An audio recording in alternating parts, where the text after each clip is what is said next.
2 flights and a 2-hour drive to watch figure skating in an adorable Hallmark town.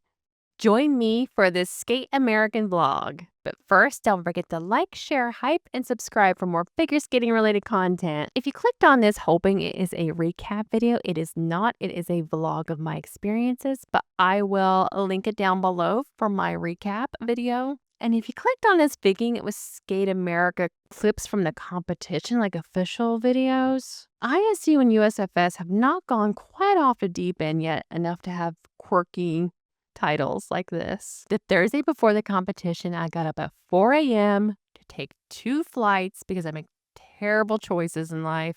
And on those flights, I had a really good time listening to The Favorites. It is a book I love to revisit. And then made the 2-hour windy, snowy drive from Albany to Lake Placid. Even though the roads were a little bit nerve-wracking because some of the roads were not treated, I felt like I was a little distracted from the excitement of knowing like I was going to go to figure skating land, because that's what Lake Placid actually feels like, a figure skating land. And because like Lake Placid and the areas leading up to it remind me of New England. And I know it's not New England, but I lived in Maine for 2 years and there were just these charming quirks or characteristics of a town that I can't quite explain unless you've been in and around that area. I was relieved when I got there also because I booked a hotel that was so much cheaper than all the other hotels around and I couldn't figure out why.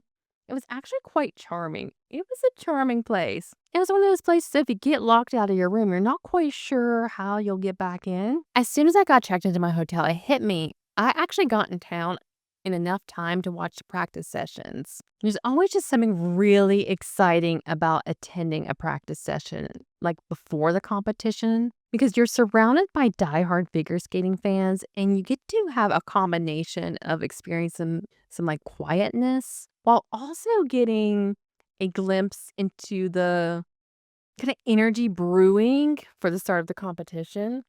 It is kind of like a really nice balance. And I've also learned to associate the practice sessions with the beginning of like a mini vacation. As soon as I arrived at the arena, I got really like amped because like you see the Olympic rings, you see the flags everywhere. It really feels like, and I know you're going to say no duh because it's an Olympic village, but it feels like you're in an Olympic village like during the Olympics, even though not as quite as big of a crowd. But it just really added to the excitement, especially just for the fact that like this is an Olympic year. For practices, I arrived right when Mikhail Shodorov from Kazakhstan was practicing. Something about practices I always have to remind myself is they've been out there quite a bit, like warming up and doing jumps, and they never give it 100% because they've been giving it basically 100% up until the time that their music plays. And I was tickled to death to see Kevin wearing pigtails. That was really fun. And then, of course, there's always the excitement of Jason Brown coming out. The crowd absolutely loved him and was so excited to see him. And I loved getting to watch his river dance a day early. It's almost like you get like a private showing. And also got a sneak peek into the Pope. I also was so excited to buy this Lake Placid figure skating ornament. I'm like, these people know us. And of course, they're going to put it to where we can see it. And the town had so many cute like figure skating treasures along the way. Like there were these collared figure skates outside one of the building, which I thought was just so awesome. Like I love when a town goes all out for us figure skating fans. On day 2, I got up and got ready with this interesting hair dryer.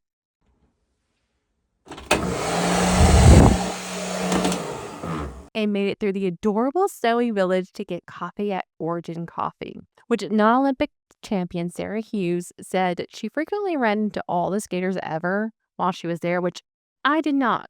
I arrived for the practice session and did that thing where I have to obsessively see where my seat is and saw that it was majorly obstructed. But thankfully, the box office was really helpful and they got me a less terrible seat. However, it's pretty wild because they ended up just reselling the seat later and had to move that person as well. Like, it's just wild. Then I saw a crowd staring at a window excitedly, and I went over there and saw that the usual backstage area that we can't see was visible to the public.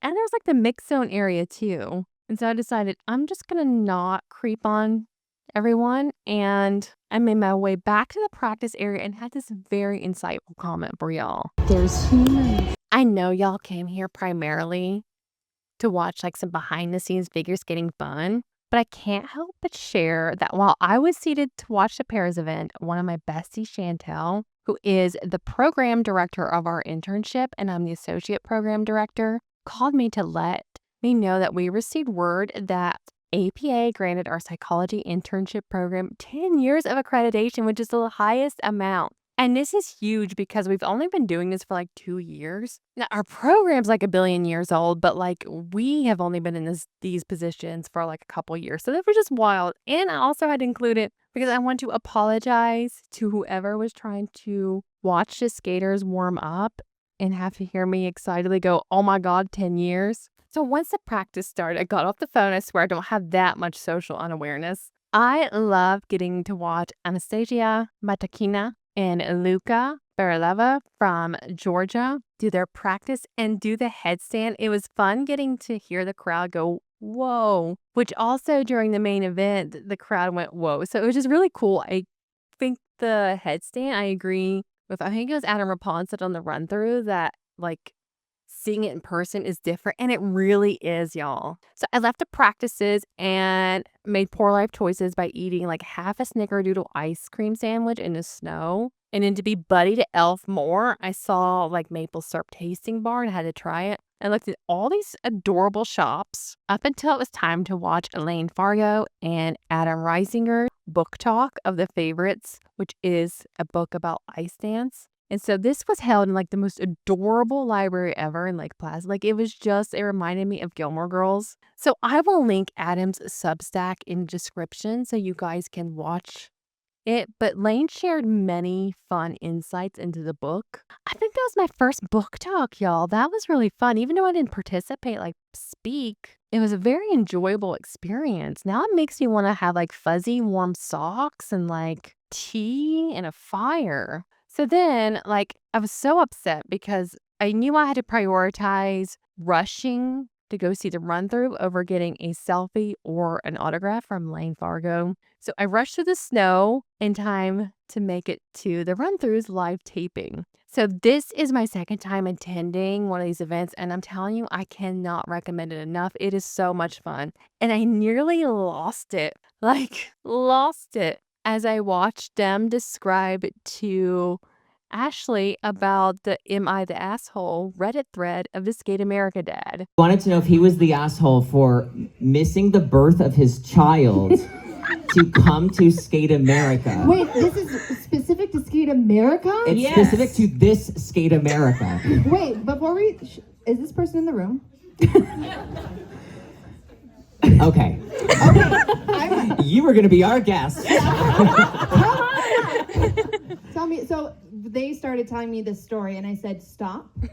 Another fun part of that event was we got to listen to the USFS's Director of High Performance, Justin Dillon, discuss a different point system and criteria for who gets picked to go to the Olympics. So I'll link that episode of the run through down below so you can hear more of it. I don't want to steal their thunder. It was also super jazzed to get selfies again with Adam Rapon and non-Olympic champion Sarah Hughes. And then I did get to get a selfie with Lane Fargo because she was at the event as well. And so on my way out the door, it just felt like such a delightful Hallmark movie because I got to see the run through, knew I was getting ready to see skating. This may be the time where I saw Mikkel and his coaches looking at the snow happily.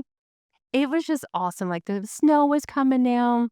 I went and ate though like the most revolting burrito, but like that doesn't matter because skating was happening. I was super excited to start the event with getting like a crystal axle while Caitlin Hayek, aka K Hall, was DJing the arena. And look, y'all, my drink freaking glittered. And then the event kicked off with Star Andrews singing the national anthem. It just felt like a skating extravaganza, like just being tucked into a nice warm skating blankie with all the skating going on at once. And then Ashley Wagner and Ben Augusto were like the arena entertainment. So that was really cool. And so the pairs event was the first event. And I swear there's just something so exciting about the first event. And then the men's event was surprisingly not chaotic. And for those of y'all who didn't watch my recap video yet, I felt so starstruck when Ekaterina Korakova was excitedly cheering for Luke like right beside me. So I feel like the highlight of the men's event for me was seeing Jason's river dance and then seeing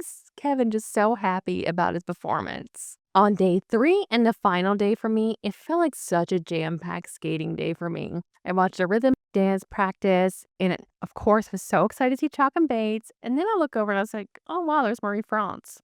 And then there was Madison Hubble. That was the cool part. And so then I watched the pairs practice and I ate this like peanut butter and jelly on a hard roll thing I heard about. That's like a New York or upstate New York thing. I just couldn't figure out the hype. But then the event started and I had another Crystal Axel and then saw Gabby Papadox with Johnny and Tara. There's just something about like, even though their commentary is maddening, it's kind of exciting when you see them at an event because you know it's like a big deal. I can't explain it. And so then on to watching the rhythm dance. So someone pointed out to me in my recap video that I skipped over the 4th place team, the French team, Demotia and Mercer. And I completely did not mean to. This is why I should not book early flights to and from places and then come home and like work on a video. I'm really mad that I did not get to see their free dance in person. This is something I wanted to see so badly. And so I'm really upset about that. So overall for the rhythm dance, like the 90s theme was somewhat more tolerable in person depending on the program. But there were also times where you indeed felt like you're getting held hostage by this theme. And then there was a pairs event, which felt a little chaotic to me. Like there was many scary lifts and times where I'm like, this isn't going to make it. And it luckily made it-ish. So after the pairs event, I tried to get food downtown. And like every place that I went to, I like warned people that it was going to be a very long wait. And I knew that for no good reason, I would want to be in my seat on time. So I did what anybody would do and then bought another figure skating themed ornament. So for the women and men's event, I upgraded my seat, though learned fairly quickly I actually preferred my OG seat. So I ended up only staying there for the women's event, but I did love all the energy around me. Like everyone was super hyped, but the only problem was there's a lot of times where I just couldn't see over like people in front of me. And like if somebody was in a certain direction doing jumps, I couldn't see it. But man, I cannot explain the energy around me when Wakaba was skating. Like you could just feel where everybody was kind of holding their breath. And like we were all like so excited when she landed a jump.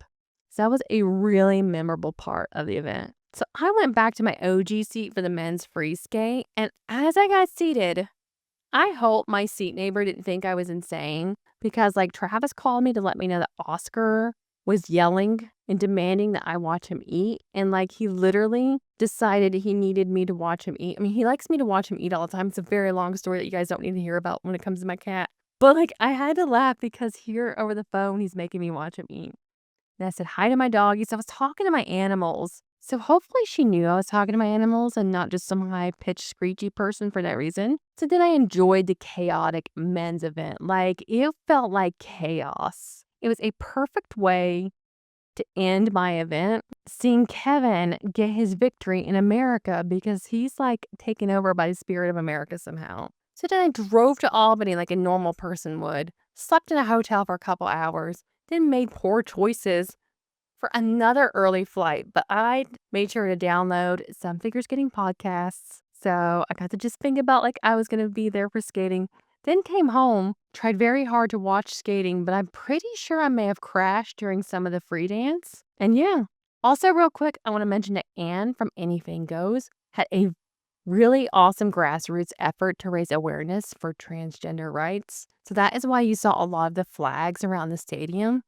And Alyssa Lou at one point like hearted the flag, so that was awesome. All right, y'all. Thanks for joining me on a recap of the trip, which happened to be my last trip in my 30s, which I'm like, about. It was also the first trip after my dad passed. So if you saw me at any point in the arena and you recognized me and thought, wow, she has RBF, I did not mean to have that. There were just a lot of times where I was processing a lot of things because it was like a lot of alone time. All right, y'all. See you next time for Finlandia. Cannot believe the Grand Prix series is coming to an end soon.